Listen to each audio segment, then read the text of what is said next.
1 नवंबर 2025 से banking sector में बड़े बदलाव आने वाले हैं। अब जमाकर्ता अपने जमा खाते, लॉकर और सुरक्षित संपत्तियों के लिए कई नामांकित व्यक्तियों को चुन सकते हैं। इस बदलाव का मकसद है ग्राहकों को ज्यादा फैसिलिटी देना, ट्रांसपेरेंसी देना और कंट्रोल देना, ताकि अचानक से अगर कोई सिचुएशन आ जाए जिसमें संपत्ति का निपटारा करना हो तो वो आसान हो जाए और तेज हो जाए। साथ ही ये कदम बैंकिंग सिस्टम को और ज्यादा फ्रेंडली बनाता है और भरोसेमंद बनाता है। चलिए बताते हैं कि क्या है ये नया नियम। तो वित्त मंत्रालय ने बैंकिंग लॉज एक्ट 2025 के तहत नए नियमों की घोषणा की है।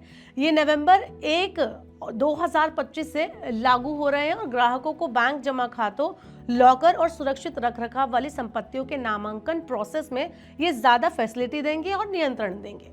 चलिए आपको बताते हैं कि बदलाव क्यों और कब से हो रहा है। तो केंद्रीय वित्त मंत्रालय ने 23 अक्टूबर 2025 को अधिसूचना जारी की। यह अधिनियम 15 अप्रैल 2025 को नोटिफाई किया गया था।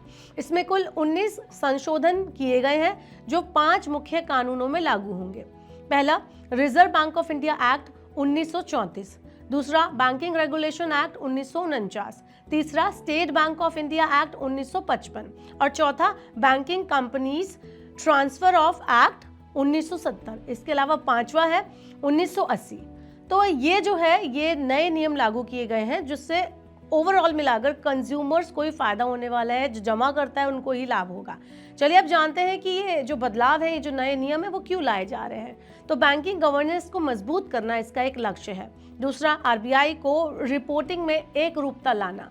तीसरा है जमाकर्ता और निवेशकों का सुरक्षा का जो ये टॉपिक है वो बढ़ेगा, उनको सुरक्षा मिलेगी और ट्रांसपेरेंसी मिलेगी।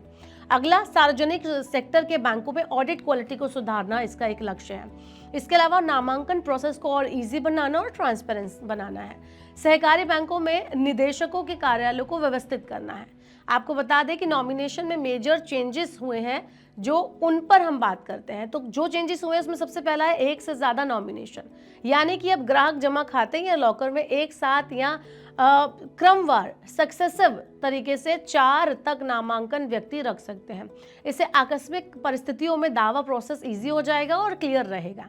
दूसरा, जमा खातों के लिए नॉमिनेशन। इसमें क्या है, ग्राहक अपनी पसंद के अनुसार समानांतर या फिर क्रमवार, जिसको सक्सेसिव नामांकन कहते हैं, उसको चुन सकते हैं। तीसरा है लॉकर और सुरक्षित रखरखाव वाली संपत्ति में नॉमिनेशन। इसमें केवल क्रमवार नामांकन की अनुमति होगी। अगला है समानांतर नॉमिनेशन। इसमें ग्राहक 4 व्यक्ति तक नामांकित कर पाएंगे। हर नामांकित का जो हिस्सा होगा वो परसेंट तय करना होगा और कुल 100% होना चाहिए। यानी कि अगर आपने 4 सिलेक्ट किए तो चारों का जो टोटल है वो 100% आना चाहिए। इससे सभी नामांकित व्यक्तियों में ट्रांसपेरेंसी वितरण सुनिश्चित होगा। अगला है क्रमवार नामांकन। यहाँ पर ग्राहक 4 व्यक्ति तक क्रमवार नामांकन कर सकता है। अगले नामांकित का अधिकार तभी सक्रिय होगा जब ऊपर रखे गए व्यक्ति का निधन हो जाता है। यानी कि अगर आपने 4 सिलेक्ट किए हैं तो उसमें जो सेकंड नंबर पे है उसको तभी प्रायोरिटी दी जाएगी जब फर्स्ट वन की डेथ हो जाती है। इससे दावों का निपटारा आसान हो जाएगा और स्पष्ट हो जाएगा। चलिए बताते हैं कि ये जो नॉमिनेशन है ये होता क्या है।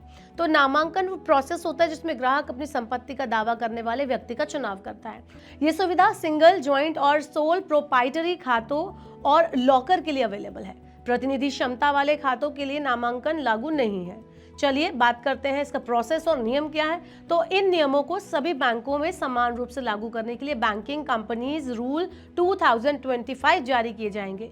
ये नियम बताएंगे कि नामांकन कैसे बनाएं, रद्द कैसे करें और अपडेट कैसे करें। साथ ही किन दस्तावेजों की जरूरत होगी यहाँ पर ये भी बताया जाएगा। अब कुल मिलाकर ग्राहकों के लिए क्या फायदे हैं। तो दावा प्रक्रिया को आसान किया गया है और तेज किया गया है। जमा खाते और लॉकर जो है वो ज़्यादा नियंत्रित होंगे, वहाँ पर आपका ज़्यादा कंट्रोल हो जाएगा। ट्रांसपेरेंसी और स्पष्टता आ जाएगी। किसी आकस्मिक स्थिति में संपत्ति का सहज डिवाइडेशन वितरण संभव हो जाएगा।